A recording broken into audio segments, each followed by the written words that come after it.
Bishop అయ్య గారు, bishop కేజీరామయ్య గారికి నా వందనాలు.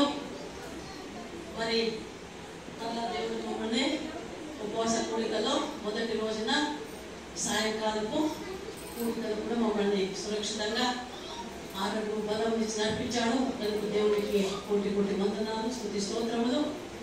ఇక్కడ చేరి వచ్చిన బిడ్డలందరినీ సజీవుల లెక్కలో ఉంచినందుకు దేవునికి కోటి కోటి వందనాలండి కదా. ఈరోజు చూడలేక ఎంతో జనం పోయారు. ఇప్పుడే మన కేశవరామయ్య గారు మాట్లాడుతూ ఇతర అమ్మల గురించి చెప్పారు కదా. ఏ సమయంలో ఏమి జరుగునో మాకు ఎవరికి తెలియదు. ఇప్పుడు ఉన్నవాళ్ళు మరో క్షణంలో ఉంటామో లేదో గ్యారంటీ లేదు.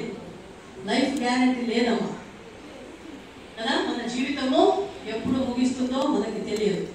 కానీ సమయం అన్నది దేవుని చేతిలో ఉన్నది. సమయం గురించి చాలా విషయాలు పరిశుద్ధ గ్రంథంలో ఉన్నాయి. అందులో ఒక విషయం గురించి ఈరోజు మనం ధ్యానిస్తామండి.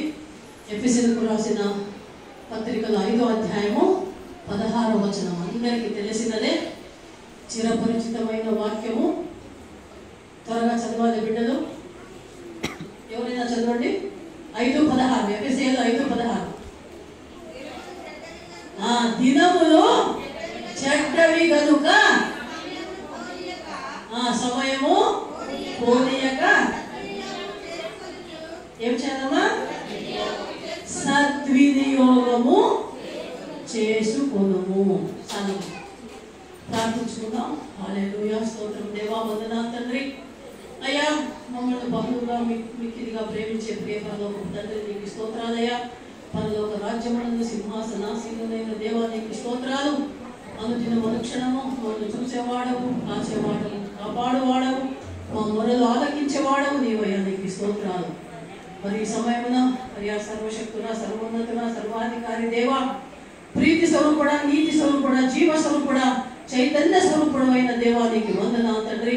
ఈ యొక్క రాత్రికాల సమయమందు నీ పాద సన్నిధిలో చేరుకొని ఇలాగున మీ బిడ్డలుగాను మీ సేవకులుగాను అయ్యా మేము వచ్చి ఉన్నామయ్యా, నీకు స్తోత్రాలు.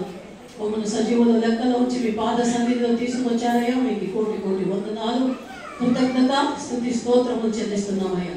మరి దీని దాసరాలని మరుగుపరుచుకొని నన్ను అయ్యా మీరే మాట్లాడండి. ఆత్మదేవ, పరిశుద్ధాత్మదేవ, మీ ఆత్మ జ్ఞానముతోనూ అయ్యా మీ అభిషేకముతోనూ నింపి అయ్యా మీరే మాట్లాడి మీరే మహిమ పొందమని చేరి వచ్చిన ప్రతి బిడ్డలు నీ వాక్యాన్ని విని తెలుసుకొని గ్రహించుకొని అర్థం చేసుకొని వాక్య ప్రకారం జీవించినట్లు సహాయం చేయమని అతి త్వరగా రానున్న నజరేయుడైన యేసుక్రీస్తు పరిశుద్ధ పుణ్య నామమున అడిగి వేడుకొని పొంది ఉన్నాము మా పరమ తండ్రి.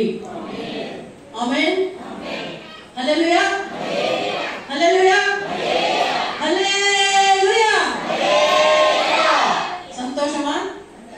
దేవుడి సన్నిధిలో సమాధానమా? ఉద్యోగమా? ఉద్యోగం కలిగి ఉన్నారు అందరూ? మాకైతే మరీ ఎక్కువ ఉద్యోగం.